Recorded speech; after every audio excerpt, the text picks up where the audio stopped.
పూజలో కొట్టిన కొబ్బరికాయ కుళ్ళితే ఏమవుతుంది? పూజలో కొట్టిన కొబ్బరికాయ కుళ్ళితే దోషంగా పరిగణించాల్సిన అవసరం లేదు. అపచారం ఎంత మాత్రం కాదు.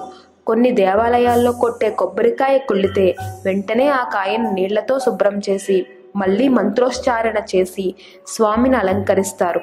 అంటే ఆ దోషం కుళ్ళిన కొబ్బరికాయదే తప్ప ఇచ్చిన వ్యక్తిది కాదని ఇందులోని పరమార్థంగా మనం గ్రహించాలి. ఒకవేళ ఇంట్లో పూజ చేసేటప్పుడు కొబ్బరికాయ కుళ్ళితే కుళ్ళిన భాగాన్ని తీసేసి కాళ్ళు చేతులు ముఖము కడుక్కుని పూజా మందిరాన్ని శుభ్రంగా కడిగి మళ్ళీ పూజ ఆరంభించడం మంచిది. వాహనాలకు కొట్టే కొబ్బరికాయ కుళ్ళితే దిష్టి అంతా పోయినట్టే.